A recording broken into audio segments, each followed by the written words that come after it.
Hello and welcome to your in-depth weekly horoscope for week commencing the 5th of December for the Sun or the Ascendant. I'm going to give you some key strands to look out for, but please stay with me. I will then dive deep to give you in forensic detail each of the 12 zodiac signs from Aries through to Pisces. Now, of course, we've been in Sagittarius season, and as this week begins, there is still that flavour, the Sun, Mercury and Venus. And Mercury and Venus still very closely together. But we're going to see a change as on Tuesday, Mercury makes its way to the top of the zodiac, the 10th house, very much to do with how we think about our work and how we link to the wider world as it arrives in the sign of Capricorn. But it's going to be joined on Saturday by Venus, and they're going to continue their alliance. This suggests that our people skills and the way that we present ourselves can still be very important in terms of more worldly interactions.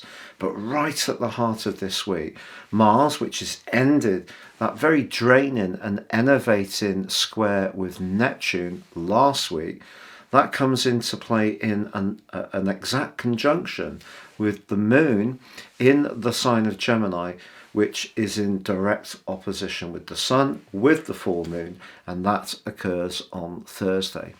This is quite a volatile combination, I feel.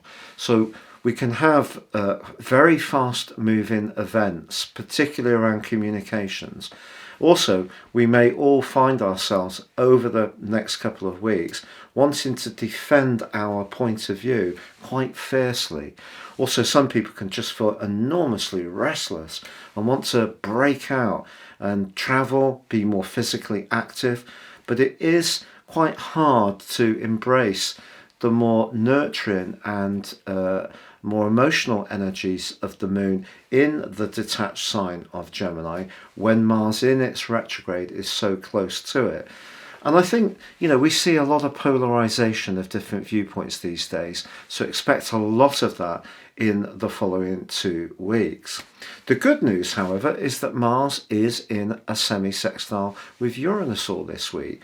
And if we can use our minds and our appetite for learning new skills, it could be a way that we can adopt fresh positions in terms of marshalling our resources. And of course, we're all needing to be much more conscious of the cost of things these days. Also, the Sun is going to be in an opposition with Mars from Tuesday through to the end of the week.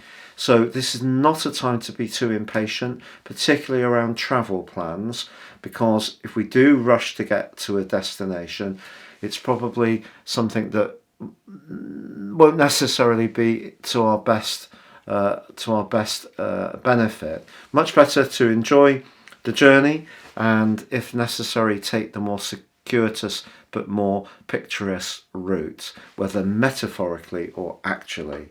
But also, as this week draws to a close, the Sun does move into a square with Neptune. So whereas Mars on the other side of the heavens was squaring up with Neptune from the start of October all through November and through the first few days of December, it's replaced on the other side of the heavens by the Sun. So the potential for confusion or amplification of sensitivities is given greater weight as this week draws to a close. Now, before I go on to tell you each of the 12 zodiac sign forecasts, if you would like to understand what year 2023 will hold for you as an individual, and above just the zodiac sign forecast in this broadcast, if you give me 3 pieces of your personal birth data of time, date and place of birth, I can give you your forecast for next year, the rest of this year free. But in my special package of 30% off, you can also get your life map. This is your character analysis to help you to understand the core energies that are at the root of your very being. Please see the link below for more.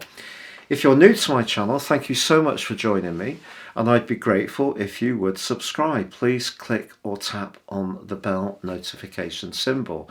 If you're a long-term viewer, thank you so much for all your views. So Aries, your week commencing the 5th of December forecast is really going to see you thinking very much about what your role in life is about.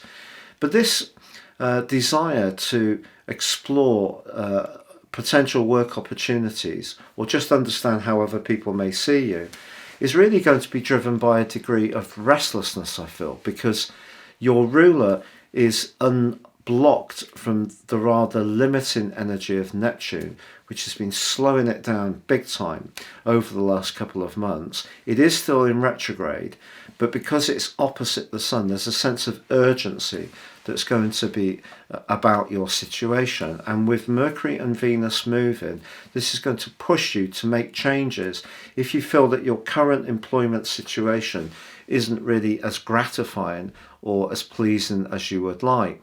For other Aries, if it's not a work-based inquiry you have, do expect to have a desire to get out and about more in the world. And if you are mixing and mingling with other people, don't be surprised if some of those people are actually rather influential types. But the full moon, which sees your ruler very, very close to the moon, could give you such a sense of restlessness. You may really need to do something to burn off the extra energy you have. So that could come from a stiff walk, it could come from going for a swim, it could come, if you're someone who's more active, from going for a run, or perhaps even a bike ride.